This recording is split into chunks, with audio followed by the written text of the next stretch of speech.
Calibrating cybernetics. Talk to him now. AT, Andre, Come on, Dre. Yep. Trippin with Let's Go. Woo! Trippin with Theobold. What's your name? Theobold. Yeah. Driggity. Let's go. Trippin with Theobold. Trippin. What are we doing? Trippin with Theobold. Come on, Dre.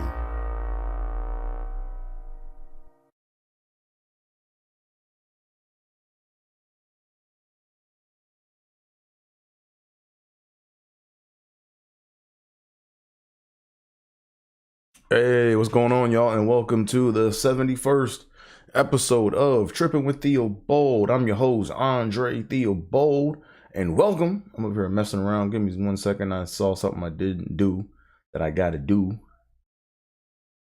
1 second. Here we go. Boom. Now we official. Hey, y'all. Welcome to the 71st episode of Trippin with Theobold. I'm your host, Andre Theobold, and welcome. Welcome to the show.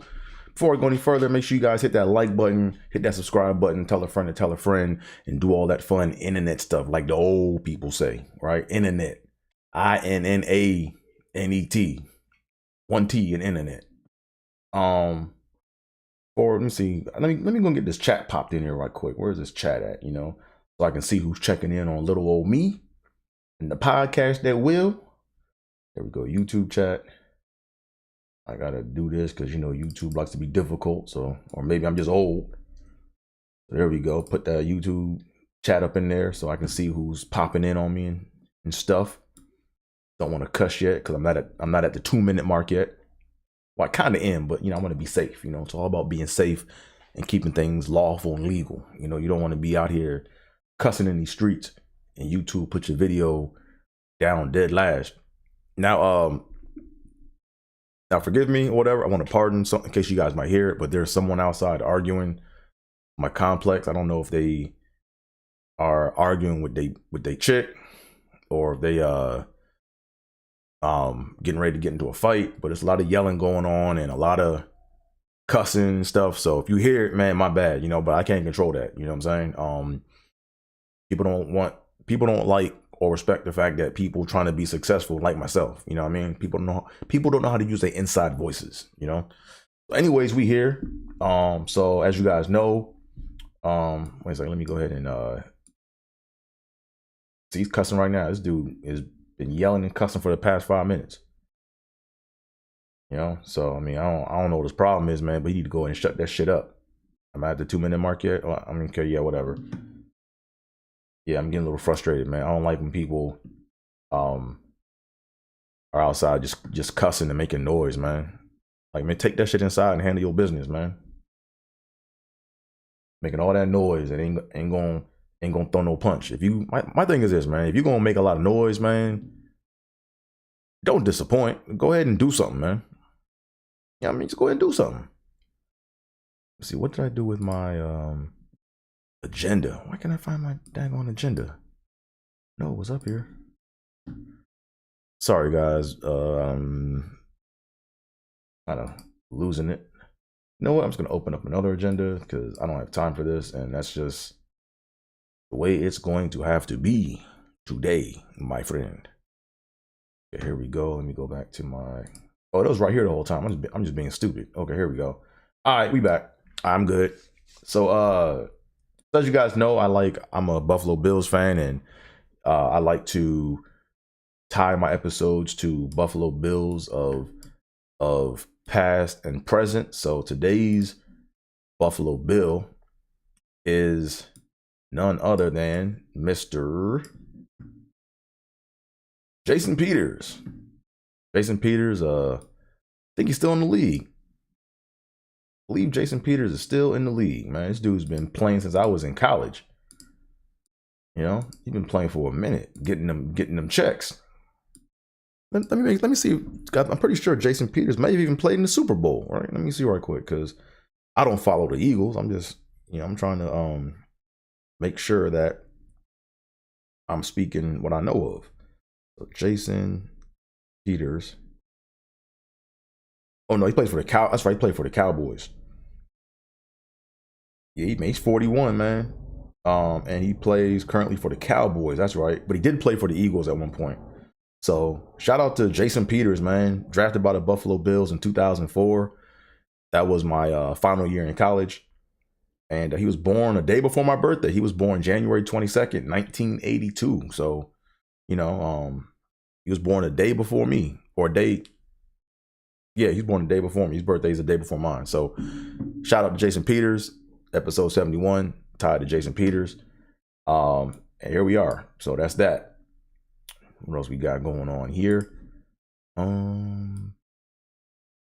Okay, what's all this other crap? I gotta get my stuff cleaned up a little better than this. Here we go.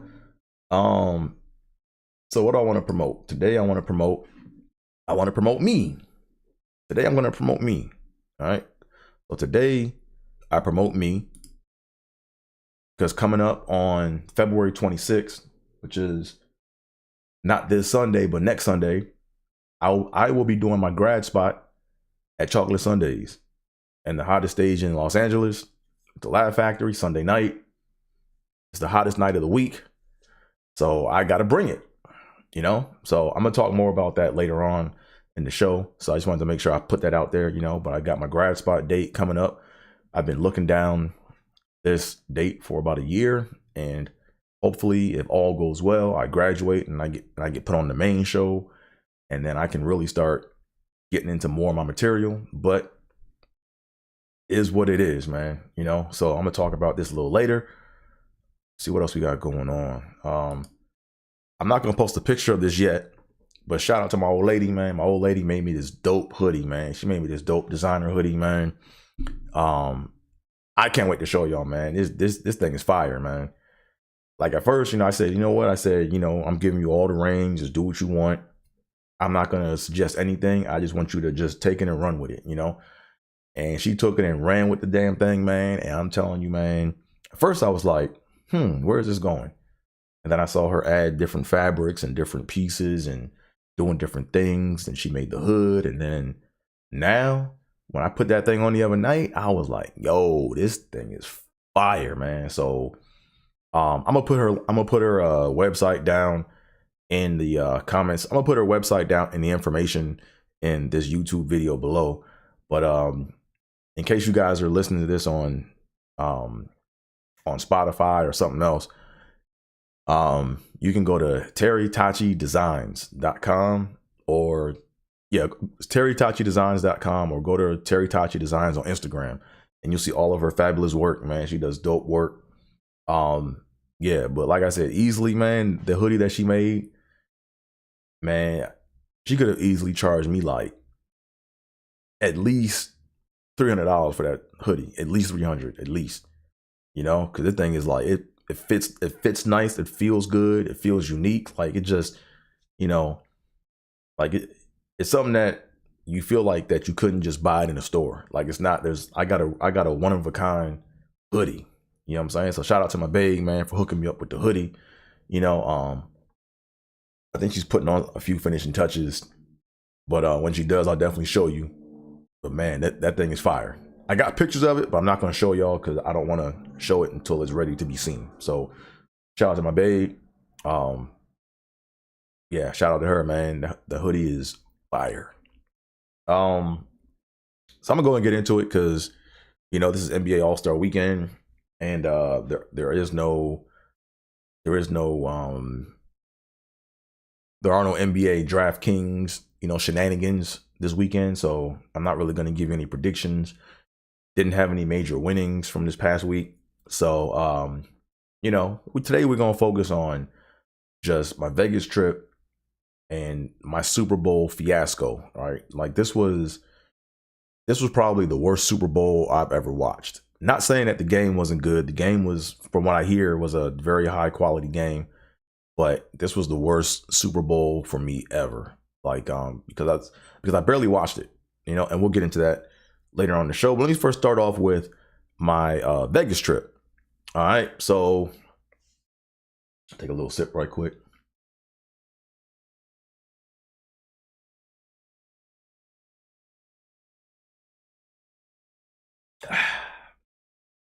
So Excuse me. Let me talk about my Vegas trip. Come on, Dre. So my Vegas trip was different this year. You know, it was definitely a lot more relaxing than it has been in the past, because normally what I do is I'll typically drive down like Friday around noon, and I'll get to Vegas by about 8 o'clock at night. And then, you know, I'll go off. Well, typically, as I'm getting older, like I'll come in and I'll just go to sleep that night because I'm tired from the drive. About a 4.5, 5 hour drive. And then what I'll do is I'll try to go to sleep, get a little nap, then I'll try to get up, hit the slot machines, you know, see if I can't double my money, you know, and then I come back, I go to bed, I get up Friday, typically, and then Friday, Friday starts when I'm like out trying to get this money, you know, and then I'm doing that all day, you know. I drink a little bit. I don't drink a lot. Like I'll just drink like some wine or something throughout the day. But I'm relaxed, you know, and then I'm putting down my sports bets, and then I do the same thing on Saturday. And then but Saturday I make sure I pack up because I have to check out on Sunday morning, and then I cut drinking out Saturday night, and then Sunday morning I get my breakfast and I drink my water and I make sure I stay hydrated. And then typically this come on, Dre, like this is what I typically do, right? And then I'll watch the Super Bowl on Sunday, and then right after the Super Bowl, I'll try to collect my money if there's any money to be had or to be collected. And then I drive back home. And I hate that drive back home, man. That drive back home, like driving there is cool because you're leaving in the daytime and you're watching the sunset and you're driving to something, and you're driving to the spectacles. You're driving to the casinos and stuff, you know. But when you're leaving at 7 o'clock at night or at 8, you know, at first, you know, you gotta make sure that you hit that last rest stop over there by Buffalo Bills or whatever that casino is, because once you get past that, it's all desert, man. So I've been on that strip trying to hold a boo-boo on the way home, you know. or at least until I get back into California. But man, I've had to hold a boo-boo. I've had to hold my pee. Like that strip is not fun. So it's always like, it's good just if you think you gotta go, or if you're gonna have to go, just go. And then I do this thing where like when I drive back, I typically get like some Starburst or some Skittles, and every 10 miles I just pop a piece of candy in, so I kind of get like a little boost to make sure I'm up, because it's easy to fall asleep at the wheel on that way back in the dark because it's so, you know, quiet. Let me go and just check my volume, make sure I'm good with the sound, with the audio. Let me just check something right quick, because you know I don't want to be sounding like an Autobot in this joint. Let me just make sure I'm sounding okay. Okay, why can't I find the rest of my pages? Okay, this is weird. Okay, where's the rest of my? Okay, this Mac is starting to kind of piss me off a little bit. Why can't I see the rest of my stuff? I know I didn't shut them out. Oh, you see that sound? Hey, babe, what's going on? Hey, my babe T just joined in, man. Hey, what's up, babe? Hey, so I was just telling them, man, about the hoodie. You know what I'm saying? I said, man, that hoodie is fire, man. You know, that hoodie is fire. Like it's yeah. Like I said, I can't wait to show people, man, like the work, man, because it's definitely high end quality. You know, it yeah, nah, I can't wait to put that thing on, man. But yeah, thanks for tuning in, T. Appreciate you. I don't know where my other screens went though. That's it went to the third. See, they have to have a better feature for this with Mac, so they can actually let you know that, hey, your stuff is on a whole nother screen. Like, why did it skip a whole damn screen? Okay, here we go. Okay, we good. But yeah, nah. So typically that's what I do in Vegas, you know. So I've been doing that for like the past 10 years, you know, driving to Vegas, you know. So I said, you know what, I'm gonna do something different this year. I said, you know what, I'm gonna try to see if I can't, you know, fly out on a Thursday and then fly back, and I'd have to worry about making that drive back, you know. So yeah, I gotta yeah, so I was like, you know, I gotta try this whole flight thing out. So at first, and I don't know what it is, man, but LA needs to have more red eye flights to Vegas on Super Bowl Sunday, you know? Like there was only one flight. Well, there was a couple flights going out on Thursday, and it was a gotta get away deal. I got the deal for like $68, but coming back they got me for like $230 coming back, you know. So I was like, man, I guess that's the price of doing business, you know. But I was there was only one flight that came back after the Super Bowl from Vegas to LAX, you know. And I don't typically fly Southwest, but I'm going to start looking to fly Southwest more often because I kind of like how they do. There's pros and cons to how Southwest does things, right? Like the pros are, you know, as you guys know, I don't know why I'm advertising Southwest right now, but I'm going to do it just because I don't know. So I'm letting myself know. But basically, Southwest, they, you know, basically they don't really do the whole like boarding. I mean, basically your boarding is based on if you check in first, right? So after midnight at like 12:01, you can start to check in for your flight. If you're one of the first people, then you get to board with Group A, and then when you board, you can sit anywhere you want to sit. So I'm not used to that, and on top of that, there's no bag fees. I was like, man, they ain't got no bag fees. Shit, okay. I ain't know they had no bag, because I'm used to paying $35 for one bag, so I always bring one bag in the carry-on. But you get to bring 2 bags for free. I'm like, I'm not used to that, you know. But the con with Southwest is they be leaving the terminal kind of late, man. You know, like they be bullshitting with the terminal, you know, because my flight was supposed to leave out at like 5:06 on Thursday. I got a text saying that it got pushed back to 6, and then I got there at around like 4-ish, I guess, and then when I got out at like 4-ish, when I got there at 4-ish, you know, I had like a couple hours. Then I boarded my plane like what time? Like 5:30, I think it was 5:45, and then we sat on the tarmac for like 40 minutes. So we didn't leave out till almost like 7:00 p.m. Didn't get in till 8. I was supposed to get in at 6, you know. So it kind of seemed like that's kind of what they do, I guess, you know, because even on the way back, it was some delays on the way back, you know, but I'm not complaining too much, you know. Southwest is cool.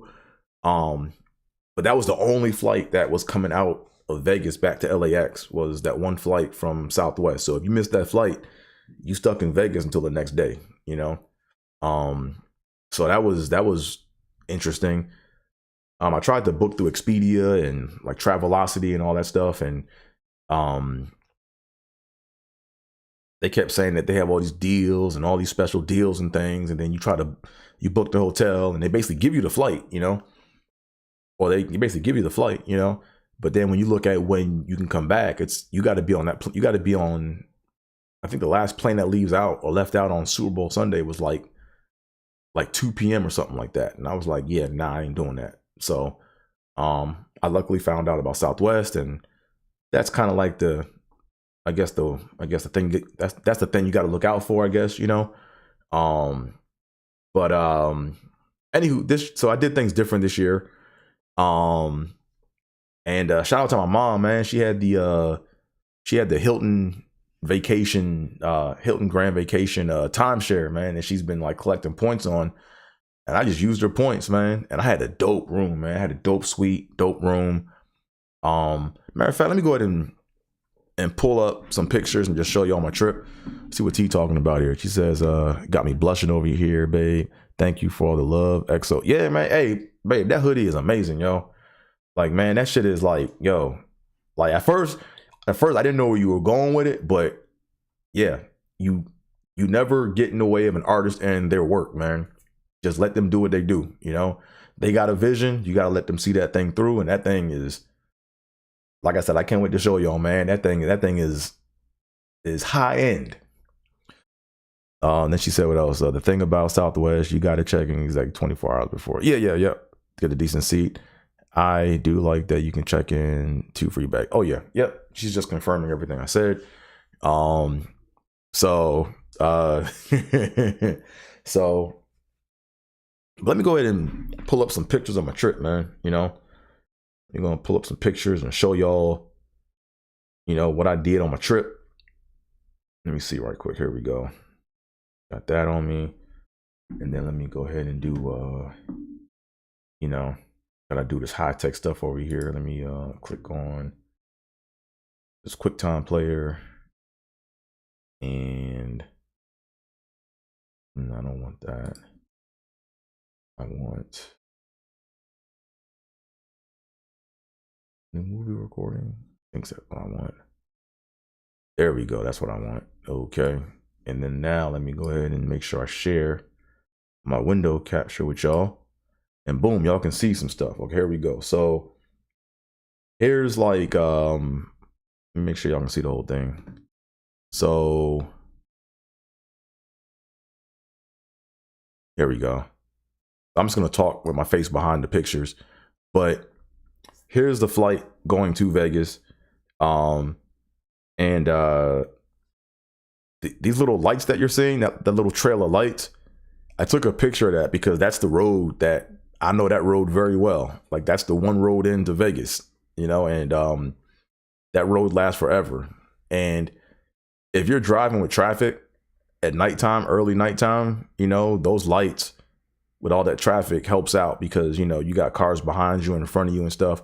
But when you're coming back at like 11 o'clock at night, almost midnight, it's dark and it's just you. And that's where it's easy to kind of go nodding at the wheel. You know what I'm saying? So that's why me taking this picture was me being grateful that I was able to take a flight instead of driving down there like I normally do. What else? So this is the entrance to my suite, right? I was over in the Hilton Grand. I was in the Alara, you know, and I walked in. It was weird, man. When I checked in at the front desk, I thought it was gonna be some riffraff, you know. I was at the desk or whatever. It wasn't like a lot of people, but when I checked in, I just said, look, I'm a guest of my mom, and you know, they looked me up and got my credit card information on file. And then she was like, she said something funny, like the lady at the front desk was like, yeah, there's gonna be no room cleaning, so if you want that, that's gonna cost extra. So I was like, okay, here come the bullshit. And then and I'm thinking, okay, it's gonna be like one room and that's it. Man, this joint had like 3 rooms in one. So this is like when you walked in, man. This is what it looked like when you walked in. Had the couch right there with the fancy lights. Then this is from another day where you had the that's when I left out, I think, because I see my luggage right there. But that's, man, I had a stainless steel refrigerator, I had a microwave, had a stove. But it's funny, man, like it's like that suite is nice if you're gonna stay there for like a week, but for like 3 days it was kind of like overkill. But I'll take it, you know. But it's like I'm not there to get up and cook breakfast, and I mean, it would have been dope, man, maybe to, I don't know, make some breakfast and stuff there. But it's like when it's time to I don't know, like when I go to Vegas, I get the itch. Like every time I'm not on the strip, I'm not making money. You know what I mean? So like my money always has to be in play, you know. But no, it was nice. At least I had the option to store stuff in the fridge. I had the option to cook stuff if I wanted to, you know. I think I had a TV like in every room. I had a TV in the bathroom. I had a TV in my bedroom, a TV in here, a bigger TV in the living room, and then I had a screen projector TV. It was crazy, man. This was my bedroom right here, so that was pretty dope, you know. It was kind of hard to find all the lights, but you know, it's definitely a dope setup, you know. This is my place right here, man. The Earl of Sandwich, man. It's like weird. Like this place is like my Ted's Hot Dogs / Duff's of Buffalo, New York, man. Earl of Sandwich is my spot, you know. Like they got this one turkey club sandwich, man, that just, oh man, that thing is amazing, man. So this is how it comes wrapped up. It's nice and warm, it's toasted, you know. And And then this is what the sandwich looked like, you know. And then I had to look. So Terry's gonna laugh at me this already, but they used to have Grey Poupon as a condiment, but what they did is now they make their own sandwich sauce. But when you put that Grey Poupon mustard on it, man, it just makes that sandwich slap. Like that joint is like ridiculous, you know? So before I left to go to Vegas, I went out to Target before I left and I got me a little jar of Grey Poupon mustard. And I had to bring it with me because last year when I went to all the Targets, I went to all the convenience stores, I went to all the fancy restaurants, man. Nobody had Dijon mustard, man. So I learned my lesson with that. And what else I got? This is when I was over in the this was when I was in the Luxor crossing over into Mandalay Bay. So this is the America's Got Talent All-Stars or Superstars. My man Jordan Conley is the host of it. He's doing a residency in the Luxor. Man, it's crazy how far my man Jordan came along, man. He I remember when he was just starting out at Anchor Bar, and then now look at him. He's doing a residency at the Luxor through, I think, May. So shout out to Jordan. So I took this picture to send to him to show him that I was there. He said, "Never again will that happen." Yeah, nah, I gotta have my mustard, man. That Dijon mustard, I gotta keep that in a spare, you know. But nah, this is when I was getting ready to go over to Mandalay Bay to give away some donations to the slot machines.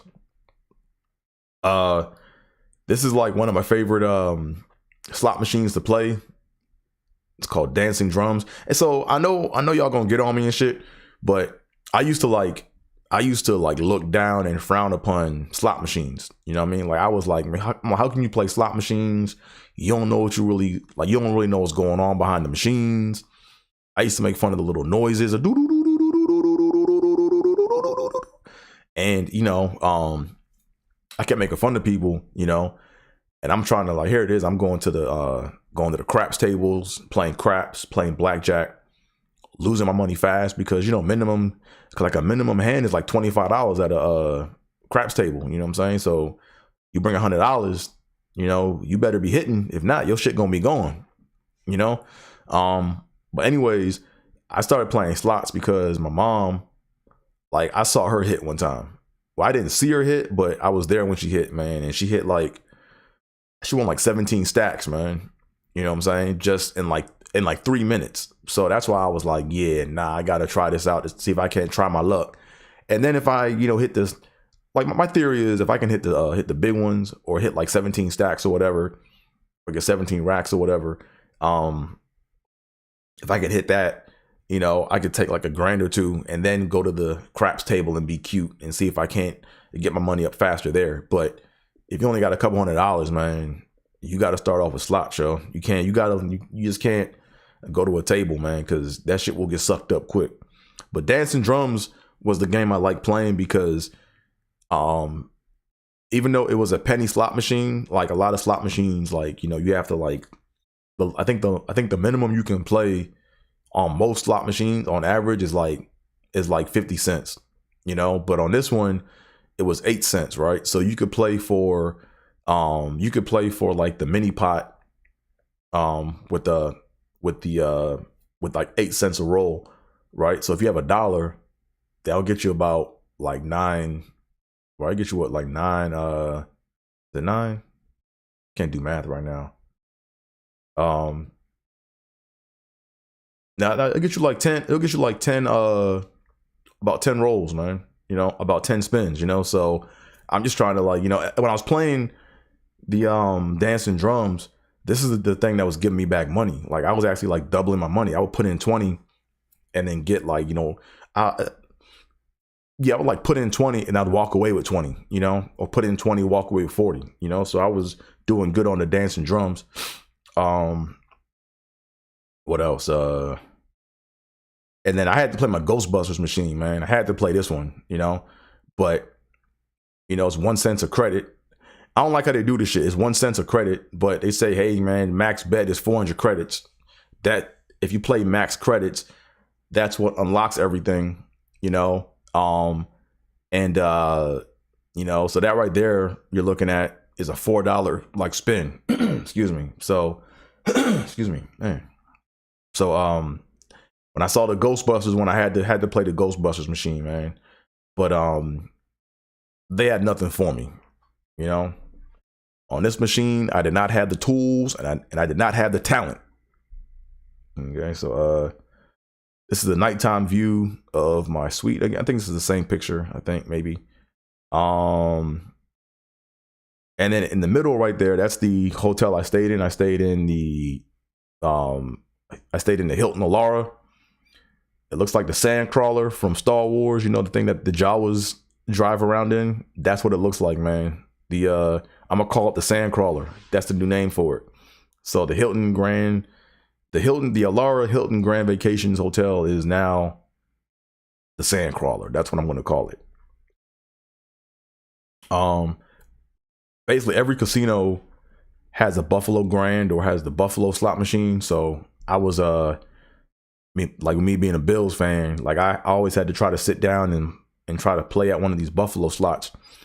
And I think was it Saturday night? No, it was on Friday night, I think it was. Yeah, on Friday night in the Alara, I went to, not in the Alara, I was in the Aria.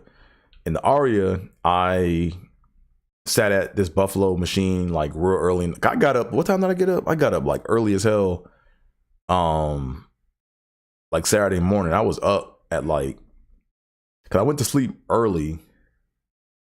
Was it Friday night? Yeah, I went to my time got all mixed up because I went to bed early. Well, I was trying to hang out to go and play some more slots, but I was supposed to catch up with my cousin on Friday night. But I ended up falling asleep waiting for him, and then I woke up at around, I think I woke up at like 2:30, and I got up at 2:30, and then I went down to, I believe I started off at New York, and I ended up back at the Aria, and I was in the Aria trying to play these Buffalo slots, man. And that night I was starting to hit a little bit, you know, I was starting to get a little lucky, you know. But I typically have a strategy, man. Like my strategy is,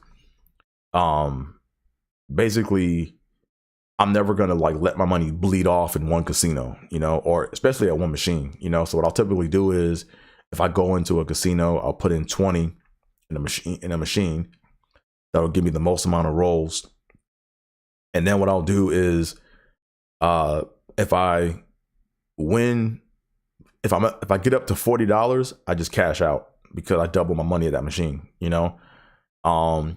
If I get down to $15, I'll leave that machine and then I'll go to another machine in that casino, you know. And then depending on how my money is, like I said, if I go into another machine with 15, if I get up to 30, then I'll leave the casino, you know. But if I get down to 10, depending on my money, I might burn the rest of it off in that casino, or I might do my whole process, or I might just get up and leave, or yeah. So anyway, I have like a little process, and I'm pretty disciplined about not letting my money, you know, bleed off, you know, because that's the worst, right? If you get your money up like 5-6 times than what you had, and then you give it all back, like that's a shame, you know. But a new strategy I'm gonna do next time is I'm going to, because I saw someone do this, right? What you do is, you walk in there with 100, right? You put the whole 100 in the machine, and then you do a max roll. So don't go to a machine where the max roll is going to like cost you half of your money. Like go to a machine where the max roll is like $9 or $8, and then you spend that shit one time, and then play the little shit. And then if you can double 100 to make it 200, then get up and get off the machine. If you can't, you know what I'm saying? Get off the machine. But anyways, yeah. But that's that. This is in the Cosmopolitan, and this is where my cousin Christina had her like pre-wedding kind of party. And to the right of this photo, a little bit more towards camera facing or whatever is where my mom hit that 17 racks on that slot machine. So I tried to go back in that area to see if lightning could strike twice, and it didn't. So this is this little strip area. This is this little strip area here where this thing all got shut down. Like, it's crazy. I remember when this place here used to be popping, but all this is all closed off. It's all boarded up. And at nighttime, it's pretty scary to walk by here because it's so dark, But this is that Fat Burger I used to go to. And this is a Fat Burger, I think, where T.I. and Floyd got into it at, But they moved this Fat Burger into this Fat Burger got moved into Excalibur. So FYI, people, like Fat Burger, don't think that it's gone. It's in Excalibur. That's my cousin. That's when me and him called up my cousin Dennis. Everybody call him Little Dennis, man, because his dad's name is Dennis. But man, I gotta tell my cousins, man, stop calling my cousin Little Dennis, man. Call him Dennis Jr., call him DJ, call him something else, man. But don't call this grown man Little Dennis. Like, there's no way. I remember my mom called me up and she was like, "Oh, you ran into Little Dennis." I'm like, "Mom, he a grown ass man. Stop calling that man Little Dennis." It's DJ. Come on, man. I either call him DJ or I just call him Dennis, man. But I ain't calling no grown ass man Little. They say, "Oh, you ran into Little." Like Christina calls him that. Daphne calls him that. They call him Little. And he said he doesn't mind that. But I'm like, "Nah, man. We can't call you Little Dennis no more, man. Because you taller than me." Anyways, now he lives out in Vegas. And man, he is hilarious, man. Like, he's really into the sports books, and he was trying to tell me, like, "Look, man, you gotta get off the strip. Like, you gotta bet off the strip, And I can't, like, my thing is, I don't know Vegas like that, and like I said, I almost got hemmed up in Vegas one time, man. So I know the bullshit is out there, So he told me, like, he knows all the spots, he knows where not to go. So I told him, I said, "Look, next time I go to Vegas, you gonna chaperone me and tell me and make sure you're gonna be my guide, man, because I'm not trying to go out there to get hemmed up, So he's like, "Oh, nah, I know where to go." But he's like Mr. Vegas, man. He knows all the spots to go, like everywhere. He's like, "Have you been here?" I'm like, "Nah." He's like, "Oh, man," because he cannot stand the strip, which is interesting, Like, he does not fool with that strip. He's like, he said it's a tourist spot. It's too bougie. Like, he just doesn't like them bougie spots, So you could tell he didn't like even being up in there like that. But nah, it was cool, man. We caught up for about 2 hours, or maybe about 3 hours, because I caught up with him at the Encore. Because I walked all the way down to the Encore, because I was actually gonna walk from the Encore all the way back down. I was gonna actually go back through all the casinos, and I was gonna try to make my way down all the way through all the way down to Paris, and then go back to my room. But we started off in the Encore, and then we went to the Wynn, and then we ended up just walking, and then we went down this back strip. Like, I didn't even notice, but when you walk out, I believe it was in between. I'm trying to think if it was it was by the Encore, or in between the Wynn and the Encore. But we basically walked off the strip and went around, and you could like avoid all this traffic, man. And then it was crazy how far down the strip we were, because the strip dog legs. So when the strip dog legs, the back streets don't, so it's like we kind of took like a shortcut, ended up back. We ended up down, I think, where did we end up? We ended up down by the Bellagio. Or we ended up back in my room, back in my hotel. And then we chilled there for a minute. I called my mom, called my girl, and then we went back downstairs, and then we went to the Bellagio. And then after that, he was like, he has to get up and go to work, so he left. But that's my cousin DJ. This is more of the world's greatest sandwich, which I concur. What did Terry say? You said, "Always going to be little to mama." Period. Okay. This is a daytime view of my suite. Oh yeah, man. So, man, I'm a little sad, man, right now when I found this out, but the Mirage is Oh, the Mirage got bought out by Hard Rock, man. So they about to rebrand everything, man. So they're about to put that guitar up there, and it's about to become Hard Rock. But man, the Mirage was my favorite casino in Vegas, man. Or my favorite hotel in Vegas, man, because it had that 80s feel, had that upscale 80s feel to it, you know? Like it didn't seem like, it seemed like, you know, back in the 80s, that's where this shit was popping at, you know? But yeah, the Mirage was like just the ambiance, man, and the decor. That's like my favorite hotel, man. So I'm gonna miss the Mirage when it goes away, you know? What else we got? This is where I watched the Super Bowl at on Super Bowl Sunday. So I was here watching it outside on the Jumbotron. So they were setting all that up or whatever. This is early on. I think this is before the Super Bowl. Makes you feel like Miami. Yeah, exactly. Exactly. That Mirage is definitely Miami Vice, on some Miami Vice shit, you know. Yeah, it's like I'm willing to bet like a lot of high end cocaine deals went down there. I'm not saying I do cocaine and shit, but I mean I can see that, you know. Those high end deals went down there like that, you know. But the Mirage, I stayed in the Mirage. I think it was last year or the year before. But what else? But that's pretty much it for the photos and stuff that I took when I was there. Take this off so you guys can see my face again. So now let's go ahead and talk about the shits. All right, let's talk about you know what happened on the day of the Super Bowl, you know, and why, you know, and why my Super Bowl was like, this was like the worst Super Bowl for me, you know. So as y'all know, I bought a Super Bowl ticket, you know.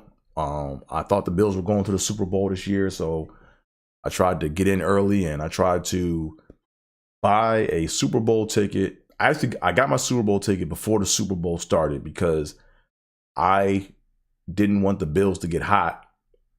And then all of a sudden, as the weeks go on, as they're getting hotter, I'm just watching the values of ticket prices just go up and skyrocket to the point to where there's no way in the hell I'm going to be able to afford to go to the Super Bowl. So I dropped $6,000 on a Super Bowl ticket. Face value was $5,100 roughly. I had to pay services, and I had to pay almost $1,000 for fees and services. So had to pay $6,000, right? So I went through a lot of shit to get this fucking ticket, man. Man, I had to.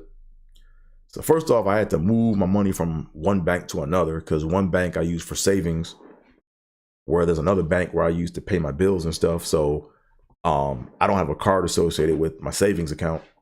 So I had to move money from my account to another account, but I couldn't do it over the internet or via computer because they only allow you to move over things in installments of like $2,000 max per month. So banks are the worst pieces of shit ever, man. Like, it's my money. Like, why can't I move my shit the way I want to move it, you know? So I had to basically go to one bank and I had to write a check to myself, a cashier's check to myself, drop it off at another bank. And then when I did that, it took like, they said something like, it took like a week to clear. And I'm like, yo, like, why are y'all, like, if y'all both are two banks, how come y'all just don't do the deals and just do your little handshake and say, okay, is it $6,000, yes or no, you know? So that would have been too late because then I wouldn't have been able to bought my Super Bowl ticket, you know, before the playoff started. So I ended up getting a debit card from my other bank, and then I had to call the bank to let them know that I was going to make a big purchase in the amount of $6K, and I was going to make it around this time period. So I had to do that. Then I had to coordinate the phone call with the dude, with the broker. So I bought the ticket and I went through, well, you had to go through this company called On Location, right? So I went through On Location, and Bought the ticket. I got the email confirmation. So I'm thinking that, that they're going to give me my ticket right away. So I get my ticket like an hour or two before the Bills playoff game starts versus the Dolphins. I get my email confirmation, and then I'm like, cool, okay, I'm about to get my ticket. So 1 week goes by. I'm like, yeah, where's my ticket at? Like I'm looking for an email that says, hey, here's your ticket, So there's this whole convoluted process, right? So on location, I'm kind of mad at them motherfuckers, man, because they basically take a long ass time. They took a long ass time to roll them tickets out, man. I bought my ticket a few hours before wild card Saturday, and I didn't get my ticket until February 6th, the week before the Super Bowl, So almost a month. It took me almost a month to get my damn ticket, So I was calling. I called them first, and then they were like, "Oh yeah, we're gonna, yeah, we're not gonna, send out tickets until after, Championship Sunday." So I'm like, "Oh damn, Championship Sunday, okay." So I'm thinking, okay, is it gonna be like? So I'm thinking, okay, right after the game, midnight. That's when they're gonna roll out the ticket because it's all digital, right? They're digital tickets. They come to your phone. You have to download another app, and then you have to receive the tickets from another app. It's this whole big circle jerk process, right? So, I don't get my tickets when I think I should. So I don't get them Championship Sunday. So now I'm panicking. Like I'm like, yo, am I being hustled? Like what's going on? And at this point, I know the Bills aren't going to the Super Bowl right now, So I'm like, I'm trying to get these tickets and get these off my hands. I'm trying to flip these shit as quick as I can, So I get my tickets on the 6th, and then I'm not able to list them until the 8th, right? And I left out for my trip to Vegas on the 9th. You know what I'm saying? But I will say the one thing that On Location did do, is I did get this nice little box that they sent me. This is the Super Bowl 57 commemorative, not commemorative, but it's the pregame hospitality ticket suite thing, right? You put this badge on or whatever, and you put this badge on, and you got into all types of events with this, So it's like a pregame, do all your tailgating and stuff, with all the events around the stadium. So that was dope, But I brought this with me. To Vegas in case I was able to sell my ticket. That if I had to give this up, I might have had to send this back to him. Like I wasn't sure, so I wasn't gonna be like, hey, we can't buy your ticket without this. So whatever. So at least I got that, So anyways, so as I'm in Vegas, like I'm checking the status on my ticket, right? Because there's this one app you have, it's called On Site. You have to download, and then you have to go through Ticketmaster to get your tickets released to you or to accept the tickets.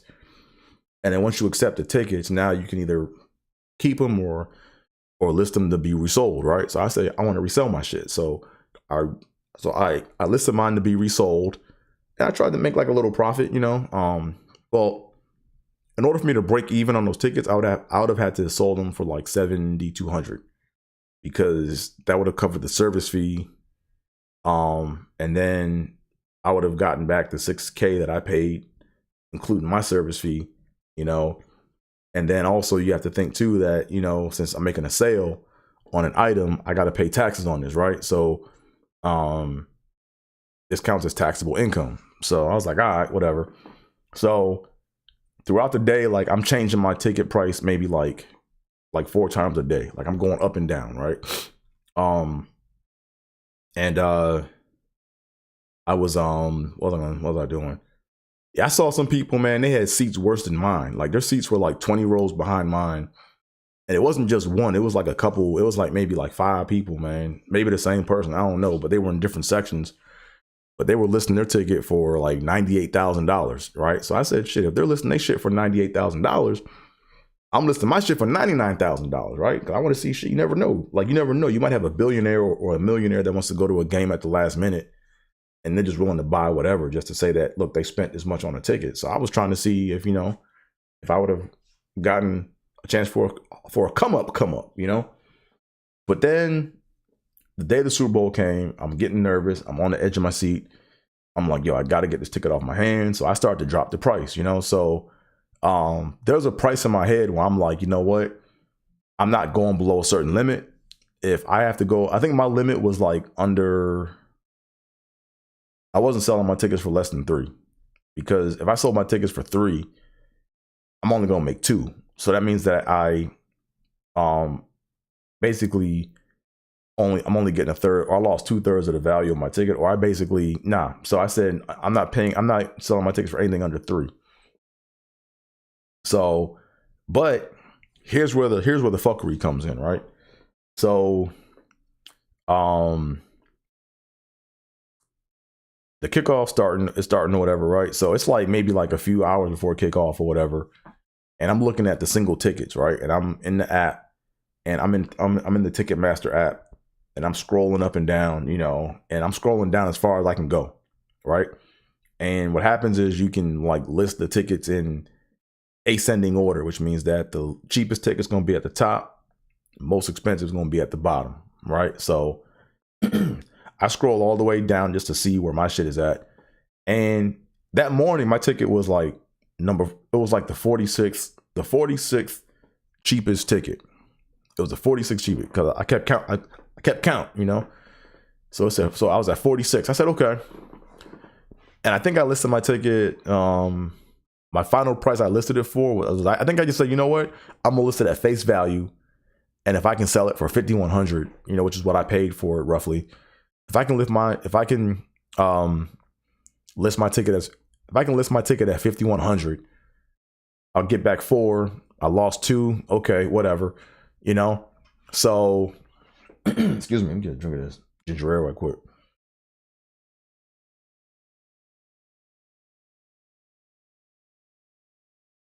So I listed it at that. And now it's like I'm not even really worried about my game. I mean, I got my bets in or whatever like the night before. But then I'm walking around the strip and I'm like, okay, let me go ahead and keep tabs on my ticket. So I finally see tickets start to move for the single tickets, right? So I see my ticket go from the 46th cheapest ticket to the 23rd. Then it jumps up to like 10. Then it goes to like 6. Then it goes to like 4. Then it goes to 2. So I'm thinking, okay, my shit about to get bought. So I'm not gonna play with the price, Then I see my ticket goes from like 2nd to 4th to 2nd to 4th to 6th. And you see it kind of bouncing around, right? So with about an hour before the sale cut off, right? Because basically they changed everything up. I think normally they cut off sales 5 hours after kickoff, but this year I got an email saying that they're cutting them off after 3 hours. So I said, okay, cool. I got another hour left. If push come to shove, I want to be able to, push my ticket down to 4, and that's it. I'll take 3. I'll walk away with half, So with about an hour left before, ticket sale cutoff time, I see that my ticket disappears, right? So I'm like, oh shit, my shit sold. Okay, where's my email? So I'm looking at my email, I'm looking at stuff. I don't see any confirmation or anything. So I start taking screenshots of shit. But what I should have done, which I wouldn't have known back then, but I should have just did a screen record.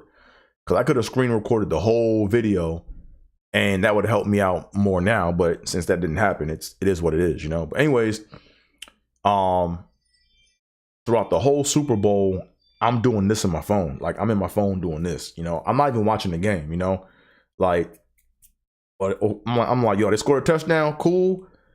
All right, man, fuck that touchdown. I need to get my ticket sold, So I'm doing this the whole game, the whole fucking game. I'm just doing this, and I can't find my ticket. It's like it's not listed. So I'm thinking, you know what? my shit got sold, you know? So I'm still looking at my email. I'm still going back. I'm still double checking and stuff. And then finally the ticket sales, you know, get cut off. And then and basically it's like, hey, you know, it just, when you go back to the page to buy a ticket, it says all ticket sales have ended. So I'm like, okay, well, I never saw my ticket, so it must have been bought. So, anyways, I'm like kind of pissed that I didn't get to watch the Super Bowl like that. And then let me fix my mic right quick. I want to actually see if I can see if I can do something right quick. Let's do this. I can move. Let me move this over a little bit. Oh. So I'm more in the middle. There we go. That's where I want to be. This is a sweet spot right here. So got this ticket or whatever, and then I'm like thinking to myself, you know, I'm gonna see an email pop in that said that my ticket sold and all is good, and that's gonna be that, right? So so I get back home. I send the email out to Ticketmaster asking them for confirmation, like, hey, did my ticket sell? What's going on? And then they were like, oh yeah, no, we have no. Yeah, they were just like, yeah, nah, your ticket didn't sell. I'm like, okay, well, why did it disappear in the last hour before, you know, the cutoff time? And they said, oh, well, I got to talk to my manager about that. I said, okay, cool. So they went to their manager. I was on the phone with the chick or whatever. Then I got an email back, and I even sent them screenshots of what I saw. And now they're sending me back all these emails talking about well, there's nothing on our end that says that, you know, your ticket wasn't listed. So, you know, now I'm playing this game with them.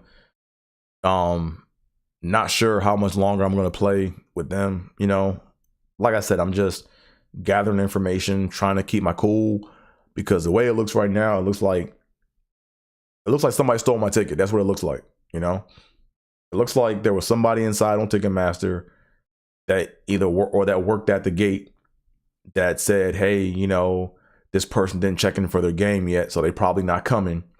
Hey, if you slide me a couple thousand, I'll let you have this ticket, you know? And then they took my shit down saying that it got sold, but it never got sold, you know what I mean? Or never got sold to me, or I never got the money for it. You know what I'm saying? So, that's my claim to the shit. So like I said, I gotta, like, you know, follow my leads. I gotta follow all my loose ends or whatever. But lesson learned. If you want to go to the Super Bowl, it's here's the thing with going to the Super Bowl, man. You either got to make a choice. Like, there's going to be stress on some way or another, right? Like, if you wait until Championship Sunday or after Championship Sunday to buy your ticket and your team goes to the Super Bowl, just be prepared for people to try to rob you for highway robbery prices for tickets. Just get prepared for that, you know? Now, hopefully, maybe what might happen is Ticketmaster or whoever is the venue that's selling the tickets, or the distributor, right? Either like StubHub or whoever it is. Maybe they have their tickets and they're not trying to rob people for tickets or whatever, right? So, it's all a guess at that point, you know? But my thought process was, last year, I was getting nervous about the Bills making the Super Bowl and I didn't buy my ticket yet. So I'm sitting there worried about, you know, shit. Like, I'm worried that, you know, I'm gonna have to pay double when I could have just paid the regular price for it, you know? But lesson I learned is, man, just don't pay early, because number one, you don't know if your team is gonna make it to the Super Bowl. And then two, On Location, man, they take forever to roll them tickets out, man. You know, like, they should have a thing in there where it's like, hey, if you're buying a ticket, there's another chance where it's like, hey, if your team doesn't make it, you can sell it back to us. For like, you can sell it back to us minus the service fee, right? So you can get the face value back. So I would have been cool with, you know, selling them back my ticket for $5,100, getting my $5,100 back, and then I lose out on $1,000. You know, I would have been cool with that. You know, but you live and learn. You know what I mean? So yeah, that's that, man. So that's what I'm gonna do now. Like next year, that's what I'm gonna do. Like right now, I'm kind of still sick to my stomach. I'm worried about getting this 6K back or this 5K back, you know. But you know, what I might do, but next year, you know, let me actually put a picture of this up, right? Because I can find it. I thought I put it up here. Here it is. Excuse me.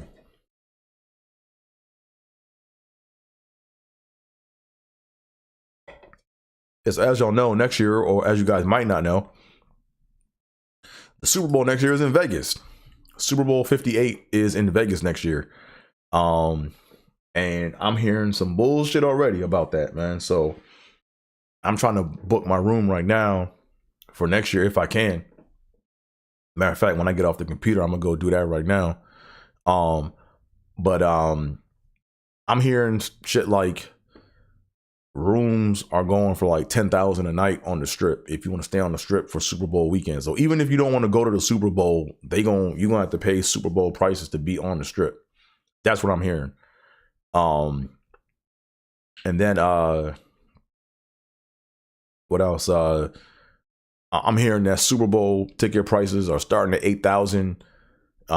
I got for nosebleed seats, so those are the cheapest seats you can get for $8,000. I'm also hearing that well, I got an email from On Location saying that if you want to, you can put down $2,500 for a deposit to buy a ticket if you want to, you know, get a ticket for a Super Bowl in Vegas next year. So I'm not even there yet. I'm trying to recoup this $6,000, you know what I'm saying, or as much of it as I can. But it's what it is, man. You know, so you know, I'm a little, like I said, I'm optimistic that, you know, someone will see, hey, look, you know, now there was something that did go wrong on our end, and we will compensate you for your loss, and you know, we'll get on with life. It may take a little bit of time, but you know, it is what it is. So, but like I said, for any of you guys that are serious about going to the Super Bowl, man, just wait until Championship Sunday, right? And just, if your team makes it, just be one of the first people that looks at tickets and have your money ready, you know? And when I say have your money ready, I mean, like, make sure that you've already coordinated with your bank that, look, I'm about to make a big purchase between this hour and this hour, and I need to get approved, because I had to get approved. Look, I had to get approved to buy my ticket by my bank. Like, for the amount that I was going to spend, or for the $6,000 I spent, I had to get approved from my bank. So they had to first of all go through and get permission from somebody else, and then they called me back and said, okay, well, we're just going to confirm that this is what you want to do, and I did it, you know. So it is what it is, man. So at the very least, at least I got a badge or something that said I could have went to the fucking Super Bowl, man, but I didn't go. My team wasn't there. The Bills was up there fucking around, yo. So it is what it is. So enough Super Bowl talk, because I'm getting sick to my stomach talking about this shit. But what else we got, man? So yeah, so before I go any further, make sure you guys hit that like button, hit that subscribe button, tell a friend and tell a friend, do all that fun internet stuff like the old people say. Go ahead and mash up the comment section, put all your comments in there if you got something you want to say. You want to say something stupid, I don't give a shit, you know. I allow all comments. But let me go and put this back up here right quick. So, because I want to talk about this for a few minutes, right? This is a real big part of my show that I want to close out with. Excuse me. So yeah, so let me actually put this, that's fine right there. So yeah, so coming up on February 26th, which is not this Sunday, but next Sunday, is my Chocolate Sundays grad spot date. So just to give y'all an idea of, you know, what goes on with this, it's a long wait to even get on this, you know. Like, you'll have to wait.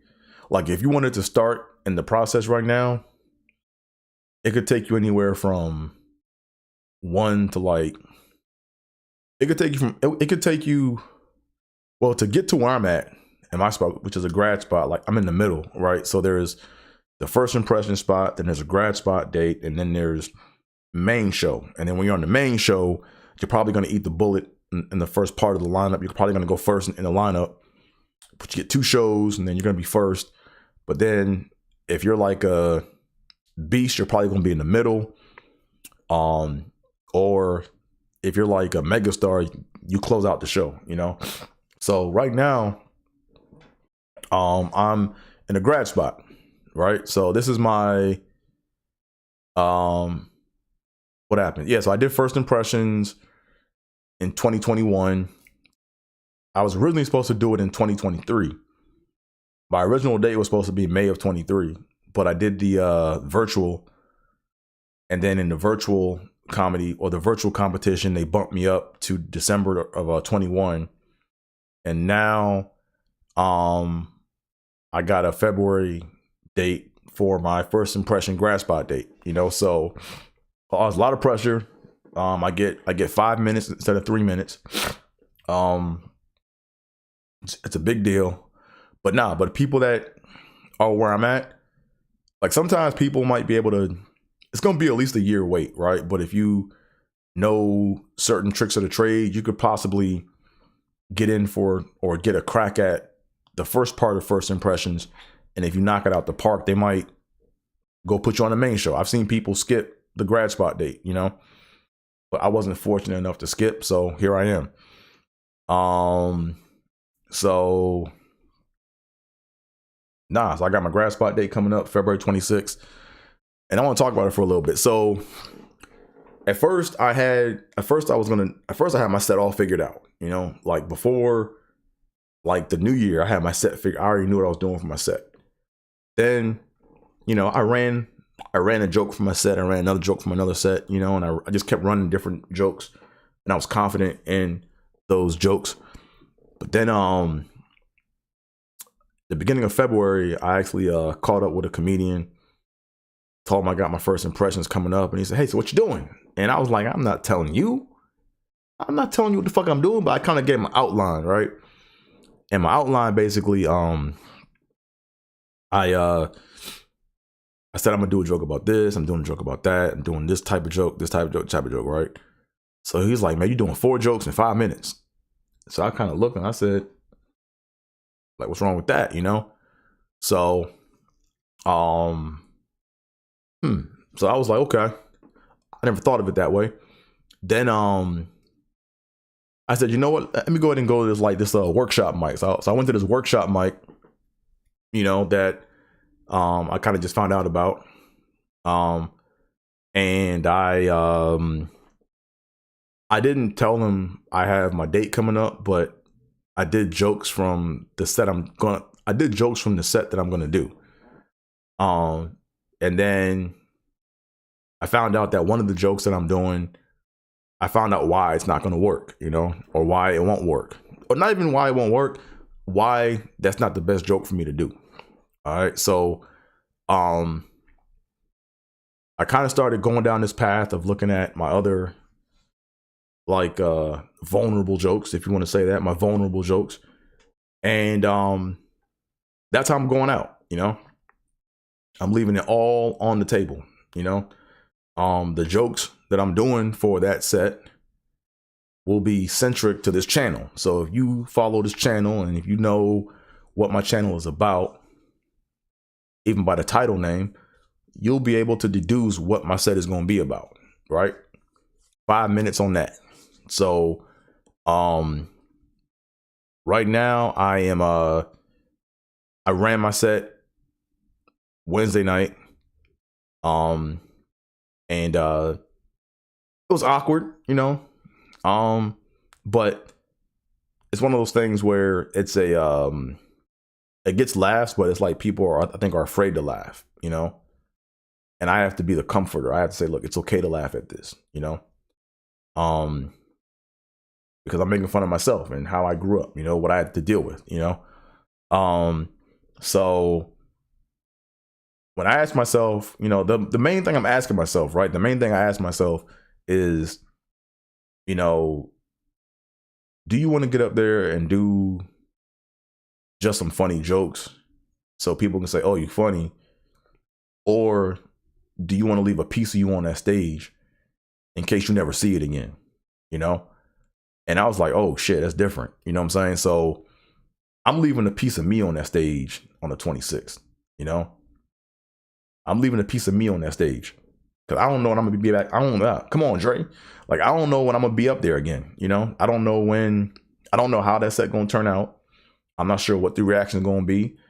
I could go up there and murder that set, you know, or murder that stage, and then people hate, and then I don't see the stage again. Like, I have no idea, you know what I'm saying? But all I do know is that all I can do is leave a piece of me on that stage. So when it's all said and done, people can be like, yo, this motherfucker Dre went in. Like, he went in. Like, that motherfucker got heart, man. Like, a lot of comics will get up there and be cool and dance around their insecurities and stuff, but Dre went straight to the eye of the hurricane and sat in the middle of it. Right? Not a lot of comedians can say that. You know, so you know, that's kind of like what I thought about. I said, you know what, you could get up there and just try to get laughs. You know, you could, like, I mean, yeah, the point is to get laughs, but if you go up there just to get laughs and you're trying to fit in and be cool but not be remembered, what's the point? You know what I'm saying? So so this is a call to arms right now. This is a gut check. You know, this is like, a lot of people are gonna be scared. They might look at me different, weird afterwards, but you know, if this is how I'm gonna go out, this is how I'm going out. Like, I'd rather do my material on this and say, you know what, I just didn't make it, than to do some shit that's funny, that's not really risque, where I'm not taking any risks, and then not make it and be like, man, I wonder what would have happened if I would have just left myself on the stage, you know? So I'm excited, I'm nervous, but at the same time, I'm also, like I said, I'm a professional, you know. I'm going down to Huntington Beach to run my material, you know. I'm gonna run my material, I'm gonna run my set that I'm gonna do for this grad spot. I got all my other places lined up where I'm just gonna run my set, you know. And we're gonna see like where the chips fall, you know. Like, we're gonna see where the cards land at, you know. This is it, you know. This is me summoning my gall, right? I'm not gonna front. When I did my material, I'm not gonna front. When I ran my set at the spot I was at on Wednesday night, I put my camera on the little audience we had, and it was weird. I saw like some people were like kind of like afraid to laugh, like they didn't want to look at me or whatever. They were kind of like looking down. I saw some people that were like laughing. They were like, yo, this shit is funny, you know? And then I saw some people kind of like, they were laughing, but they were trying to hide the fact that they were laughing because they were afraid to laugh at the shit, you know? But, you know, I just got to make sure it's clean. Not clean, like, I got to make sure I have to make sure that my delivery is clean, everything is crisp, and the main thing is I just have fun, you know? That's the main thing. Get up there and have fun, you know? And just see what happens, you know what I mean? But if this knocks me out of a grad spot, or if I can't get up and they're like, nah, this is it, you can't compete no more, or you can't try anymore, or you got to start at the bottom, fuck it, I'll start back at the bottom. It is what it is, you know? But I don't give a fuck. I do, but I don't, you know? So, anywho, before we go any further, make sure you guys hit that like button, hit that subscribe button, tell a friend to tell a friend. What's coming up next? I already told y'all, 26 next Sunday. I'm doing the virtual first, I'm not virtual, I'm doing the First Impressions grad spot at the 9:30 show. And then next episode for Trippin with Theobold for episode, I said episode. I was about to say episode. For episode 72, I'm going to probably do a goals check. I need to do a goals check because I got to go back and rewatch my goals video. And I know I'm bullshitting on my goals that I set for myself in 2023. You know what I'm saying? So yeah, so that's gonna be it. So anyways, man, thank y'all for tuning in. Appreciate y'all. You know, like I said, if you're in the LA area, go to chocolatesundays.com to get your tickets to come check me out on the 9:30 show of Chocolate Sundays. I'll be doing the first impressions grad spot date. What else? Down below on my social medias, on my socials. So as you guys can see, AT is where it's at on most forms of social media. Follow me. But I think I covered everything I want to cover, or I covered everything I wanted to cover. So yeah, with all that being said, I'm out of here, folks. Peace.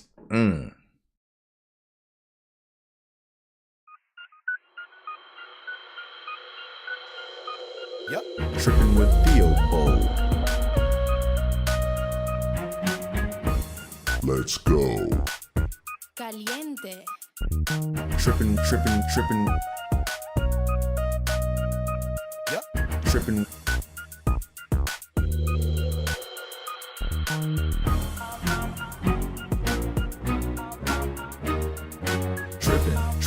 Trippin'. Trippin' with Theobold.